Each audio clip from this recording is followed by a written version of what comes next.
Hello everyone, so thank you guys so much for coming to our college prep presentation. It's so nice to see that there are both parents and kids here, because for kids going through the college application process, one of the best things that they can have is support from their parents. Not pressure, but support, and by going through this presentation and both of you learning alongside each other, we really think that's going to create a culture of support. So before we start, we want to first introduce ourselves so you can get to know our own backgrounds in high school. So if you have any questions after, you can always come up and talk to us about it. So for those of you who don't know me, I'm Leona Tomei. I went to Montgomery High School. In high school, I played 2 sports. I was captain of my varsity fencing team, and I also ran cross country. Apart from that, I was a model UN officer, and I was on the board for youth and government. I also did some medical activities, so I was an EMT for 2.5 years. I volunteered at a hospital, I shadowed doctors, and I did research for 2 summers. So serving alongside me today for this presentation will be Kevin and Sophia, so I'll have them introduce themselves.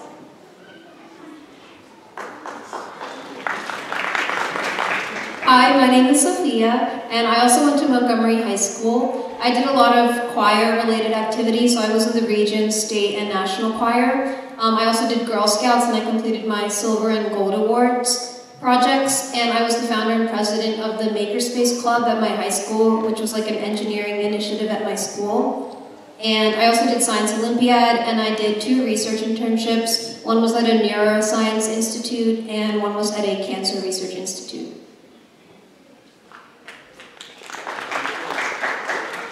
Hey everyone, I'm Kevin. I went to St. Joseph High School in Edison, so not Montgomery.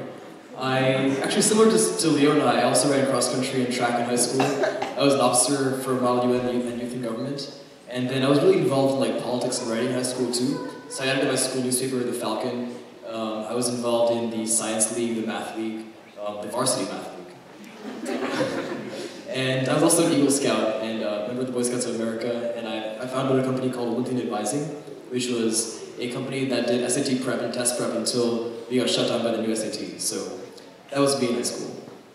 And we forgot an important part of our introduction, which is what we're doing now. So we'll just go back and say which colleges and what we're studying. So I go to Hofstra University, it's in Long Island. My major is biology, and I'm in their BSMD combined medical program. I go to Harvard College in Cambridge, Massachusetts. I study applied mathematics and computer science. I go to Vanderbilt University in Nashville, Tennessee, and I'm studying cognitive studies and minoring in political science and women's and gender studies.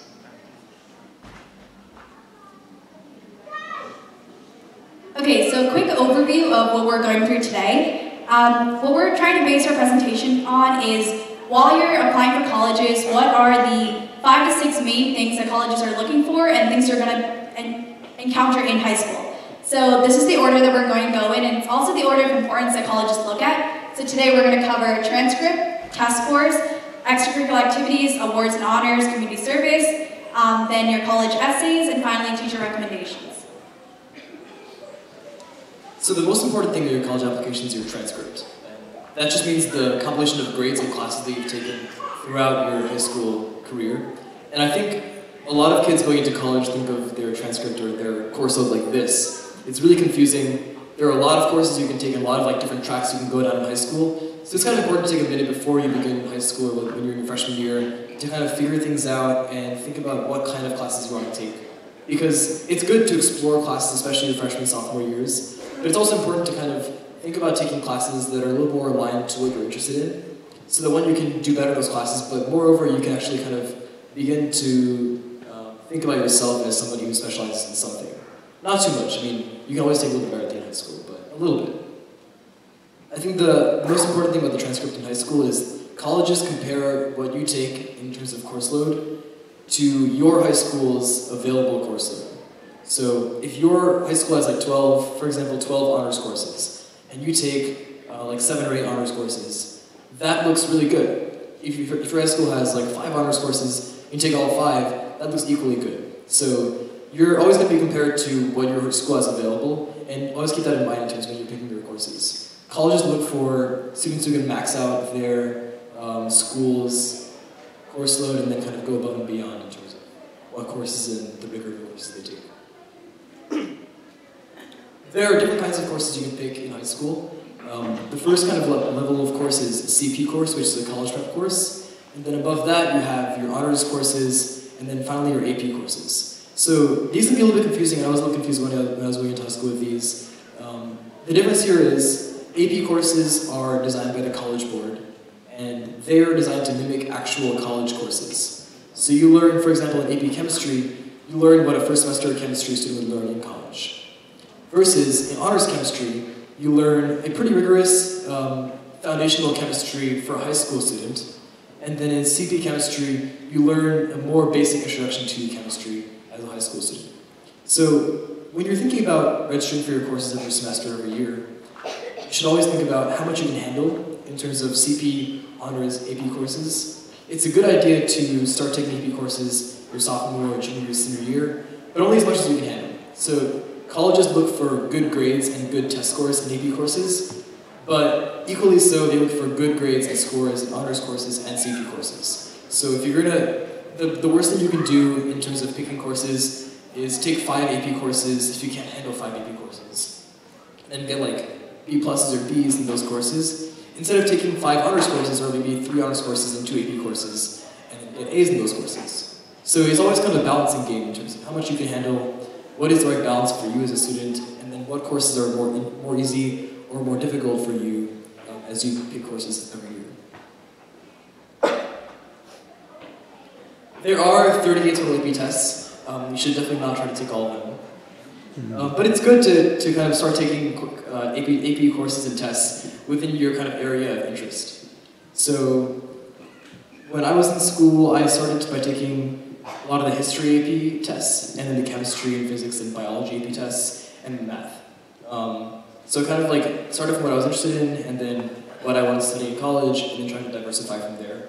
You can take AP tests without taking AP courses by self-studying for AP tests. So a lot of us studied AP psychology by ourselves. I think you did too, Sophia. Which is you just get a book about AP psychology, learn it by yourself, and then take the exam at the end of the year. But it's always more rigorous and I think more exciting to take an AP course with an actual professor because you learn a lot more and it's much more fulfilling. So I just want to add, so AP tests are scaled on a score from 1 to 5, 5 being the highest and 1 being the lowest. So when you actually go to college, those AP tests and their scores can translate into credits. So for instance, this is only my first semester in college, but I'm technically considered a sophomore in college because I came in with a lot of AP credits. So by taking AP classes and doing well, which means you get a 3, 4, or 5, you can actually get classes taken off from your college curriculum, and that gives you credit. And these also vary by colleges. So some colleges will take 5, 4s, and 3s, some colleges will take only 5s and 4s, some colleges only take 5s, and some colleges take none. So actually, it's actually a good thing to consider when you're applying to college, how many AP credits you have, and then whether colleges actually take these AP credits and give you actual college credit for those courses. So if you're further...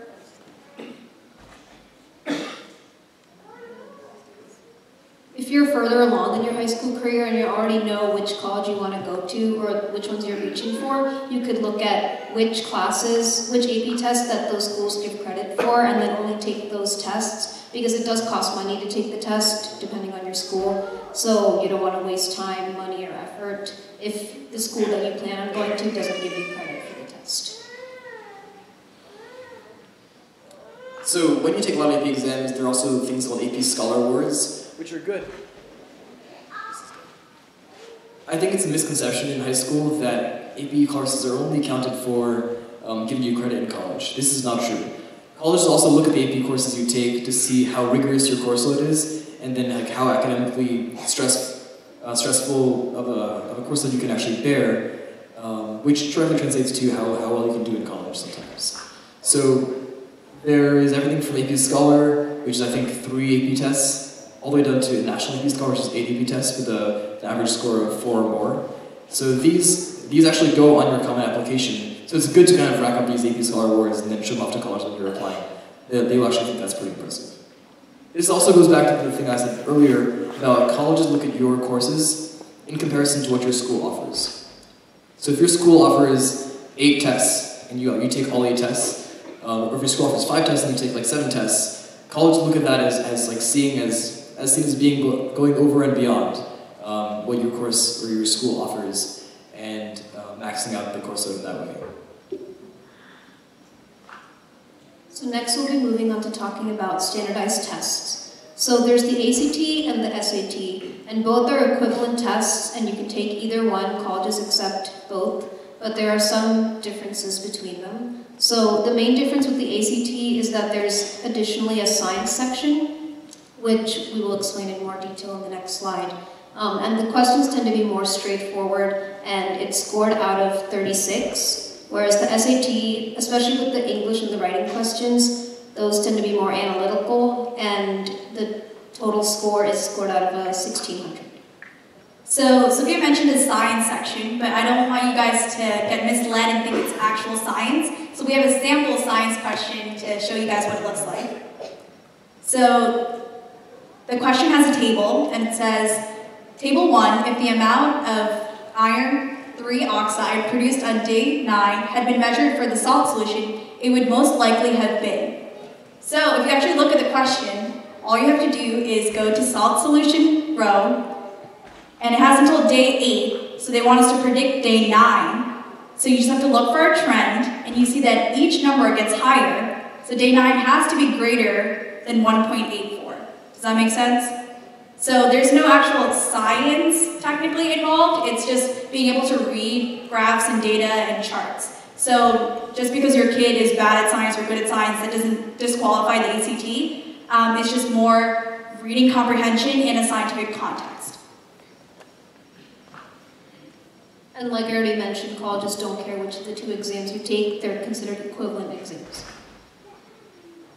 So the best way to study for the SAT or the ACT is mainly just by doing practice tests. But the first thing to do would be take a diagnostic test that would give you like a baseline score. And generally if you score below a 1300, it would be good to take some sort of a course that would help you learn the basics of how to answer these questions. But after that, it's good to just keep taking practice tests and looking back on the questions that you get wrong, and then trying to understand the underlying concepts behind the mistakes that you've made. So when you're doing practice tests and studying for the SAT or ACT, I think a good process to go for studying for these exams is first learning the basic material, so the basic math, English, reading, writing, whatever happens in the test. And then second, go into more detailed strategies on how to answer questions that are a little bit harder. So that involves a lot of practice. And I think a common mistake students make is trying to squeeze all this practice into like a period of 1 or 2 months. It's a better idea to spread out your preparation for these exams over a longer period of time, so you actually learn how to take these exams, how to think about these problems, and how to solve them more fast and more accurately.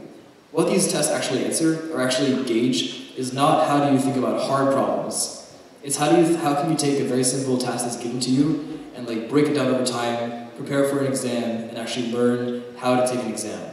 So the ACT questions, the one you saw there, they're not hard questions, but they're a little bit different than the regular test questions you get in school, so they take time to prep for. And in college, you have to do a lot of preparing for exams over a long period of time. So colleges want to see how you can take a difficult task and break it down into a period of months and strategically practice and get better and better at the exam. That's all these tests actually test, I think.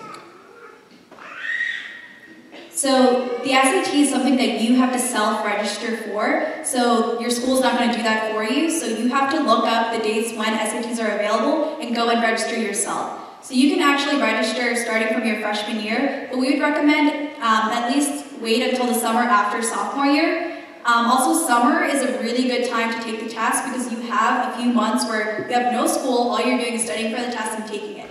Whereas if you're trying to study during the school year, you have to be able to balance your grades while balancing studying for the test.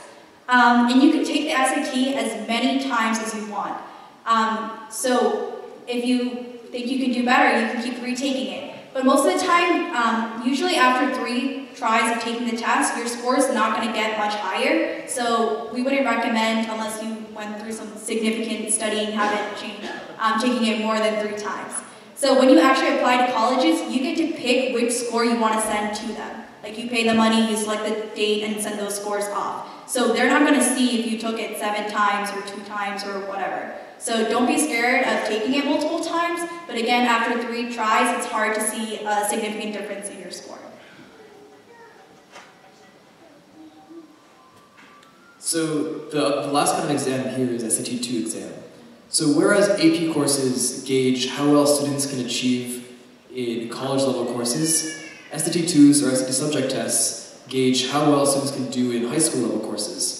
So different schools have different levels of difficulty in each of their courses. So one chemistry course at one school may not be the same course so St. Joe's may not have the same chemistry course as Montgomery, for example. But we'll take the same SAT 2 exam. So this is a standardized way of measuring how well high school students do across the board in high school level subject-specific courses. So I would recommend taking at least 2 exams before you apply to college, and then those 2 exams should have something to do with your maybe intended course of study. A good recommendation from me would be to take Math 2, which is a good exam, not too difficult. It's pretty easy to get an 800. You can get like 5 or 6 questions wrong and still get an 800. And it actually applies to like almost every field of study you might be looking at in college. And then after that, maybe take chemistry or physics, or if you want to do humanities, maybe history or like literature, one of those courses, or a language. These are all good to have in addition to your SAT 1 when you're looking at your common application. So again, to review, these measure your competency in high school level courses, whereas AP tests measure your competency in college level courses. So these are a little bit easier, but because of that, they're scored out of 800, not out of 1 through 5. So college can see much easier how well you actually did that course. And make sure you don't wait too long from when you first took the class to take the test. So if you're going to take AP Chemistry sophomore year, don't wait until junior year summer to go sign up and take the subject test for chemistry, because by then you have to restudy all of that chemistry. So if you're going to take an AP test for a class and you're pretty confident in that class, just take the SAT 2 for that test, or take the SAT 2 for that class pretty close together so you can study for both together and the knowledge is still there. My last tip for these would be to buy the Barron's Test Prep book for a course for the SAT 2 exam at the beginning of the course, rather than the end of the course when you're taking that class, so that while you take the course and while you're going through that course, you actually concurrently can review and go over the material for the exam.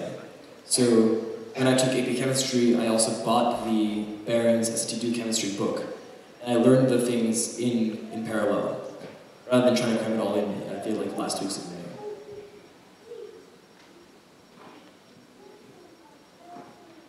So the PSAT, or like how my dad likes to say, the PSAT. So this test, unlike the SATs, are actually offered by your school. So you're not the one going and registering for them, your school's going to give it to your students. So it's taken October of sophomore year, and this test only counts for one thing, and that's the National Merit Scholarship.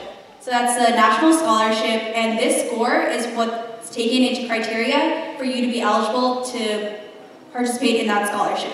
So if you're not interested or your score doesn't match whatever cutoff they have, it does not affect you. So it doesn't affect your college application except for the National Merit Scholarship. And a better person to explain this would be Kevin, because he actually was a National Merit Scholarship winner.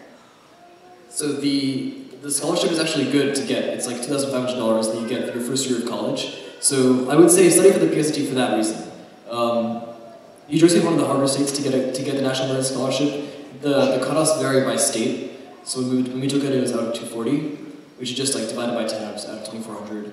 And I think New Jersey had a 224 cutoff for the National Merit Scholarship, and then I think like Louisiana had like a 190 cutoff.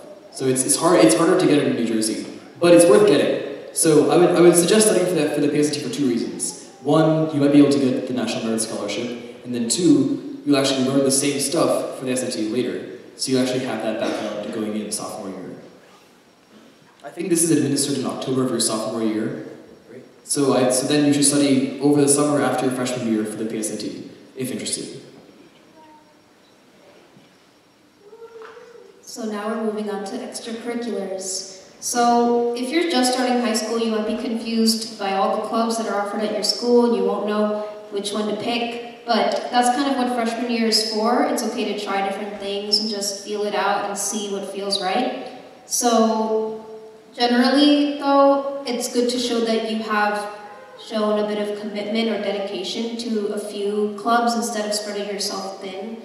And this is usually shown through leadership positions or just like consistent effort, which is more in the case of community service, which Leona will explain later.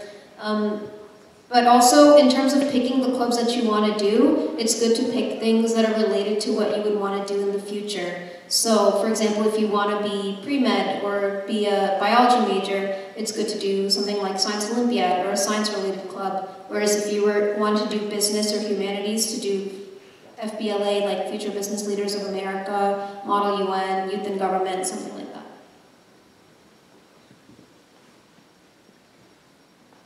So again, I just want to stress with extracurriculars, the quality of it is so much more than quantity. It doesn't matter if you're a member in 20 different clubs, it's better to be the president or the vice president or have made a significant contribution to 3 of them than just say you're a member. Because when colleges look at you, anyone can be a member of any club. That doesn't show anything about your character, your abilities, or what you're interested in. So now we're moving on to community service. So first of all, it's community service. It's not something you should be really focusing too much on just for college. There's a lot of personal growth that you can experience from just doing community service. I know that whatever service that I've put in has really shaped my viewpoint regarding my career and how to give back, things like that. So the first thing about community service is you're going to always see random opportunities to do community service, which gives you maybe 5 hours or 2 hours, or if you want to help in this walkathon, you get 2 hours here. If you want to help the library, you get 4 hours. So instead of collecting all these scattered hours from different places, because you can technically build up to 200 hours from doing different activities, it's better to show a long-term commitment to 1 or 2 activities and build hours through that. So if you're really interested in animals and you volunteer at an animal shelter for 3 years and every year your responsibilities increase and you gain more hours, that's a lot more significant than me getting 100 hours from just 1 summer of, let's say, library volunteering. And community service for college can start summer after 8th grade. So nothing you can do in middle school, unfortunately, counts, but after 8th grade, that summer, that's when your community service actually starts. And finally, just enjoy and appreciate the time that you spend doing community service. Try to find something that you actually enjoy instead of just trying to find something to build up those hours. And the number that we gave for you guys to aim for is 200, but again, according to how interested you are in something, that those hours will always change.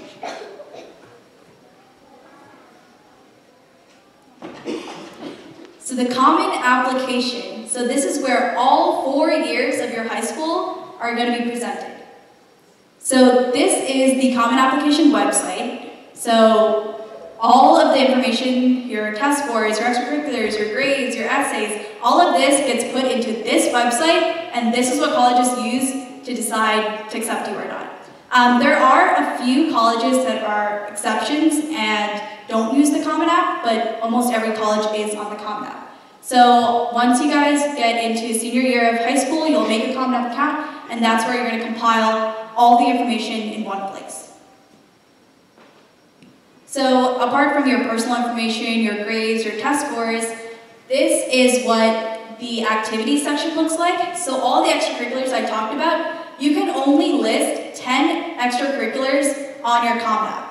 So it doesn't matter if you've done 30 different small activities, you have to pick the 10 most significant or relevant ones to you to put on the Common App. So if you look at the example here, activity 1, it's going to ask you for the type. Then it's going to ask you position or leadership in the organization. Then it's going to say, please describe the activity, and which grades did you participate in, and then how many hours you put in, how many hours you did, etc. So if you did this huge, amazing thing, they're only going to give you about 200 characters for you to explain that. So once you fill it out, for instance, the second category is position or leadership. If you're just a member in a club, then all you can put there really is member. So that's how getting leadership in clubs is important, because you need to be able to put something significant in that category. And then it asks for hours spent, which is showing how committed you are. And then for how many years you've spent in it, they want to see that you spent 3 or more years in a club instead of, oh, senior year, I just decided to do this club and now it's on my Common App. So the key things to remember here is you're only putting your 10 most significant activities, and they did not give you a lot of room to explain everything. So make sure you have significant individual contributions that you can expand upon in the Common App. So another section that I didn't even know about until I actually made a Common App was the awards and honors section. So here, you're allowed to list 5 awards or honors that you have, and it technically tells you honors related to academic achievements. So you can put 5 up there and ask for the title, the grade level, and then the level of recognition. So this part's important because there's 3 main levels of recognition. There's the local level, which would be you won something on like your school level or you are the class something. Then there's the state level, so New Jersey Spelling Bee champion, something state level. Then the 3rd level, which is the best, is national. So obviously saying that you won a national award is going to hold a lot more weight than saying you won something at your school level. So that's also something you want to consider in your 5 awards or honors that you want to put up there. Do you guys have any examples of awards or honors that? So for him, like Eagle Scout Award, that's like the largest project that you could complete as a Boy Scout. Yeah, absolutely. And then, for the Gold Award. Yeah, so Gold Award for the Girl Scouts. And then if you do any sort of, I think this could apply to sports as well, sports and music. If you were to achieve something at like the state or national level. Oh, scholarships as well. So like national scholarships you win will also go in this category.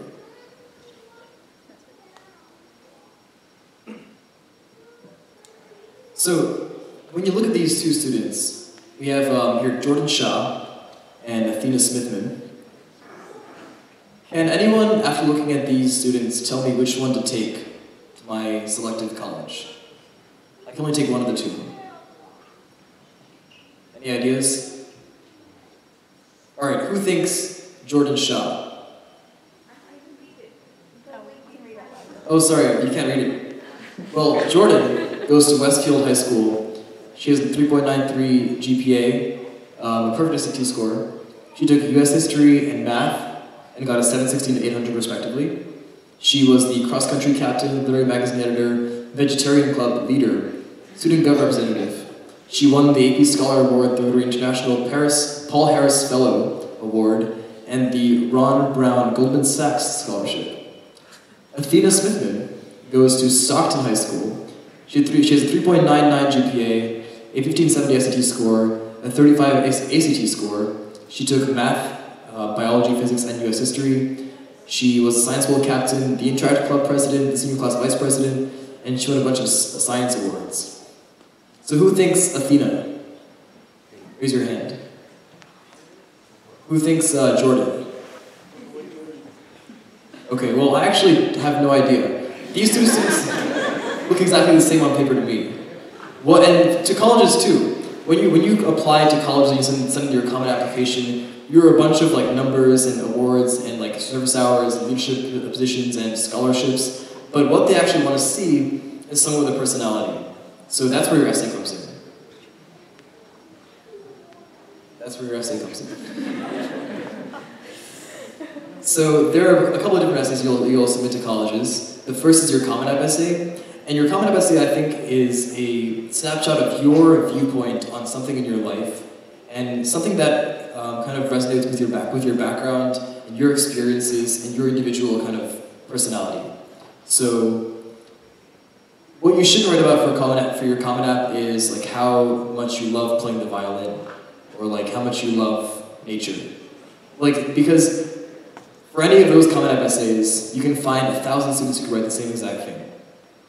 My friend, for his Common App essay, wrote about how he came here from Ukraine when he was at age 3 or 4. His grandfather was a farmer in Ukraine, and he was thinking about his grandfather's like tractor and how much it reminded him of his immigrant identity, and then his work ethic corresponding to that. So that's an essay that nobody else could have written except for my friend.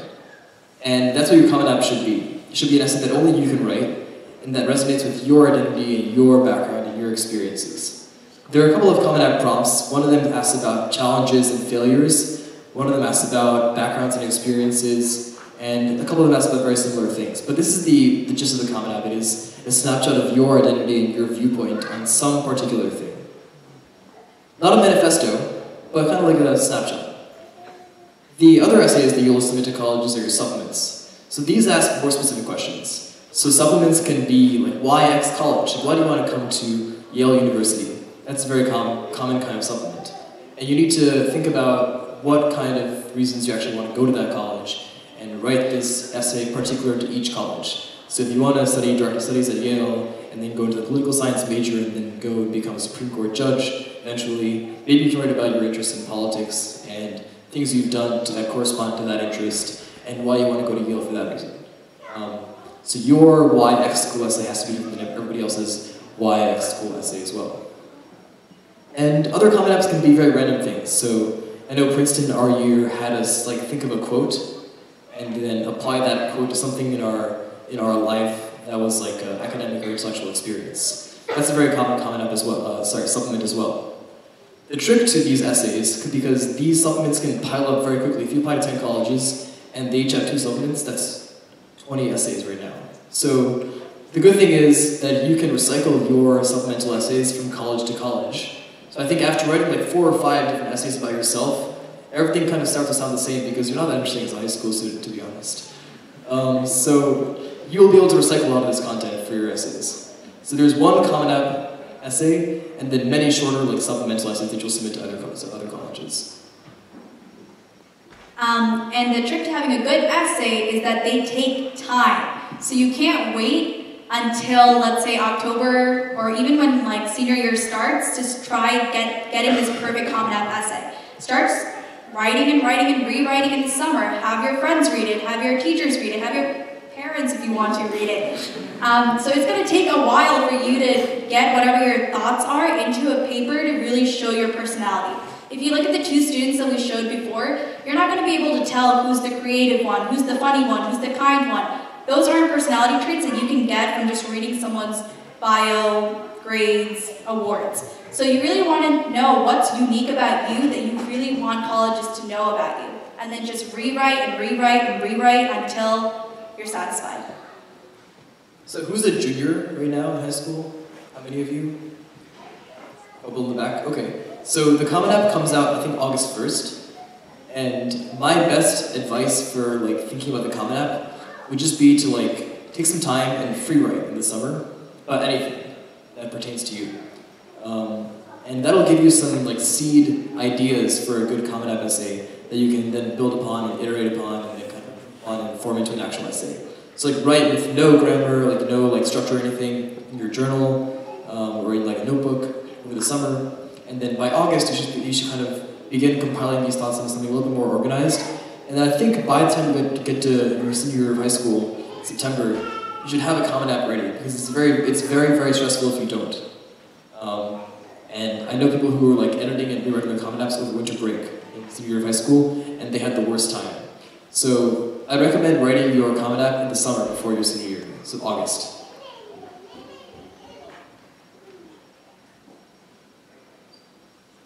Okay, so now the next part is teacher recommendations. So the website I showed you, Common App, also requires 2 to 3 teachers to send in a recommendation for you. And these are teachers that are usually going to be your sophomore or junior teachers because senior year, they haven't really met you yet, so they wouldn't be able to write a really good recommendation. And then freshman year teachers were pretty long ago, so they would also not be as qualified to write for you. So I would recommend asking your sophomore or junior teachers. So you have to pick a class where it's not a class where you just sat in the back and never talked. It should be a teacher that knows you. Maybe you do a club outside of school with them. Maybe you stay back after class and talk to them. Maybe you guys have the same interests. Maybe they're an alumni of that school. So something that you connect with them on a deeper level than just them being your teacher, that would be the best fit for them to write a recommendation letter for you. So apart from your teacher recommendations, you can also have extracurricular recommendations. So for instance, if you have a coach or a music director or a research professor, EMS captain, all those people can also write a recommendation letter for you.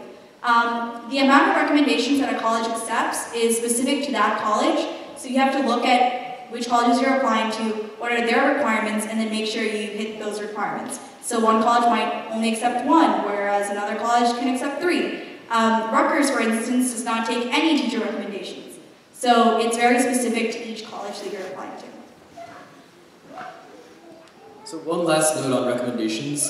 Many students kind of blow this off as like not a very significant part of your application, but at our school they actually let you look at your admissions file and like see what your admissions officer has thought about you, good or bad, and they take into account the recommendations a lot. So like, to the point where a lot of my friends had their admissions file decided by their teacher recommendations in their interviews, which are thought of often as like less significant parts of the application. So definitely get people who like you to write your recommendations, like teachers who actually like you. And then my other tip here would be to get 2 different kinds of teachers to write your recommendations. So I had one math teacher and one history teacher write my 2 recommendations. So people can see different things about you. You can also feed them content. You can also give your teachers things that you want that might be good to put in the recommendation, and they can add that later as like additional information that they can say about you in the recommendation. Because they may not know everything about you as your teacher.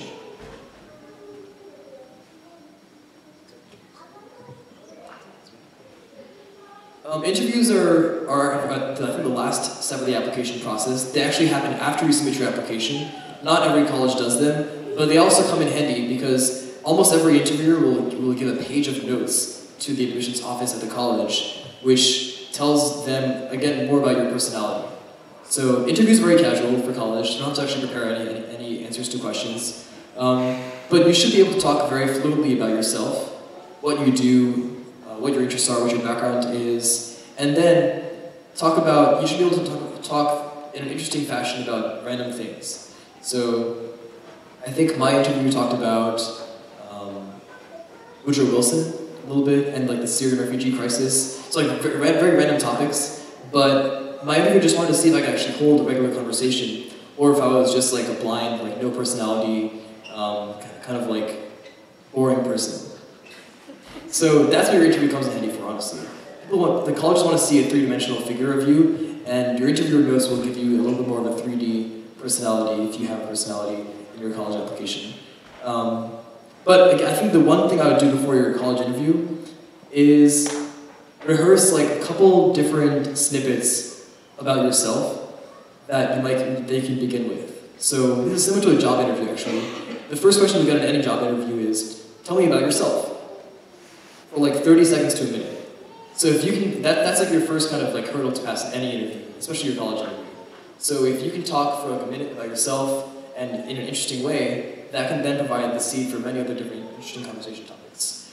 So that is the one thing that I rehearsed. And also, why do you want to go to this college? Before you're going into your college interview. Those are the 2 key things. And maybe like, what do you want to study at this college? That kind of ties into the same question. Just one last thing to add. I think another thing to prepare would be life experiences. So I know for a fact that this helped me during the few interviews that I did, just to think of some experiences that you've gone through that would be a good indicator of like your character, your interests, something that is not shown in your Common App. So these interviews are not mandatory and not all colleges offer them. So the colleges that do offer them, they're going to have alumni from that school reach out to you, and that's how you set up the interview. So the people that are interviewing you, I had interviewers who were like 22, 19. They're not always older people. They're just kids or students or alumni from that university. So like Kevin said, not just talking about yourself, make sure you know a lot about that school and what you want to be involved in that school so you can ask them questions about the school, show that you're interested, show that you actually like research this college and know what you're getting yourself into. So make sure you know how to talk about yourself and how to know how to talk about that school. Financial aid, my favorite part. So, what I want to stress is don't let financial aid deter you from applying to the college that you want to. Because financial aid is not something that's always predictable. For instance, there's 2 types of aid that you can get. There's merit-based and there's need-based. So merit-based is when you get something like the presidential scholarship from your university because of your GPA or because of your SAT scores. Need-based is according to your family income. The college can offer it, the government can give you money, and it's not always predictable, so don't assume that, oh, I heard this college is expensive, so I'm not going to go apply there. For me, for instance, Rutgers University, our state university, I would have to pay more to go there than Hofstra University, which is a private university.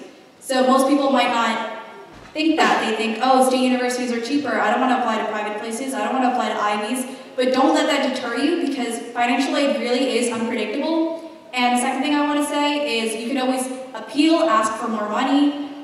You can always apply to private scholarships. I know I spent not most of my senior year, but a lot of my senior year just looking up random private scholarships and applying.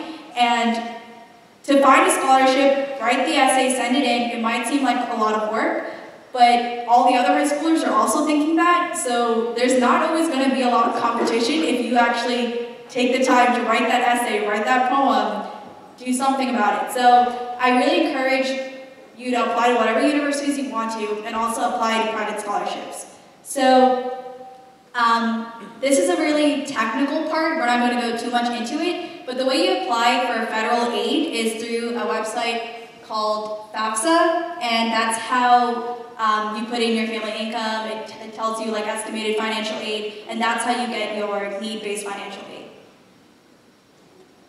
One tip here would be to go to your guidance office and ask them if they have scholarships that you can apply to, or scholarship programs that they can nominate you for. So, for example, UVA has a program called the Jefferson Scholarship, which is by guidance office. So the guidance office for each school nominates one person or two people to apply for that scholarship. So you can't actually apply until you're nominated by your school. The same for, I think, UNC, they have a similar program, I'm forgetting the name. But there are a lot of scholarships actually that your guidance office can direct you towards or nominate you for.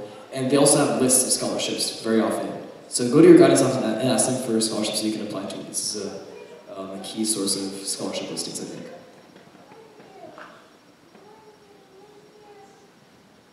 Specialized programs. So there are a lot of different types of specialized programs that you can apply to. The one that I'm in at Hofstra University is a BS-MD program. So I'm getting my BS degree from Hofstra University, and then I'll be getting my MD degree from the Zucker School of Medicine at Hofstra. So other specialized programs are a direct PA program, PT program, dental program, pharmacy, law. A lot of different programs exist. So if you really feel confident in whatever career you want to go to and don't feel like you need to go to undergrad then apply out to a graduate school, it's really helpful and super helpful to be able to be in one of these programs. So the thing about programs is everything that we just went over, starting from standardized tests, extracurriculars, community service, even teacher recommendations, are all specialized according to which program you want to apply to. So the one I can speak most about is BSMD. So for instance, certain BSMD programs have a cutoff SAT score. Like they won't even look at your application unless you have that cutoff score. For teacher recommendations, a lot of BSMD programs require you need at least one science teacher and you need at least one other teacher. For extracurriculars, BSMD programs look for hospital volunteering, EMT, shadowing, community service. So according to whichever program you're doing, you want to look into that early so you know how to prepare yourself, and everything in your application has to be sort of pointing you in that direction. So to go over direct programs one more time, usually if you want to go into a professional school like PA, dental, pharmacy, law, medicine, you're going to be going to undergrad for usually 4 years, and you get your BS or BA degree. And then after that, you basically go through the whole entire college application process one more time to get into a graduate school. But with these direct programs, you're being admitted to both the undergrad and the grad school. So there is no second application in between. After undergrad, you're going straight into grad school and you have a seat reserved for you there. Yeah, so if you are interested in these direct programs, look into them early, look for their requirements so you know what to expect, and you're not rushing to fill in their requirements at the end.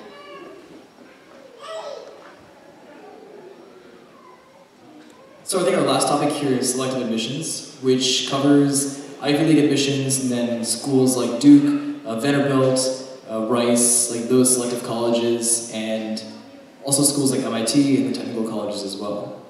These are colleges that are really hard to get into, and it's very difficult to see like how you can even begin to think about these admissions as a high school student.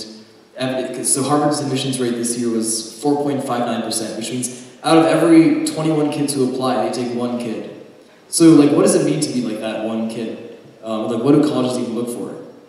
So, and there's also a downward trend in admissions at, I think, all like Ivy League schools. If you go to the next slide, we can see back when our parents were applying to college, or like our older friends were applying to college, it was much easier to get into these schools. But then many, many more kids started to apply, and so admissions rates have dropped significantly. So what do colleges actually look for? So, have you guys watched that show? Jesse. This is your stock Indian kid who's like really nerdy and is like a very one-dimensional personality. He has like a pet kimono dragon. Kimono, yeah. And then on the right you have Ranbir Kapoor. So I don't know. I guess you don't know Ranbir Kapoor. So this is the difference between like a one-dimensional college applicant and a three-dimensional college applicant. And colleges, especially the top colleges, look for three-dimensional applicants. So I think there are two kinds of three-dimensional applicants. So one guy in our class, his name is Tony Yang, and he is one of the foremost piano players in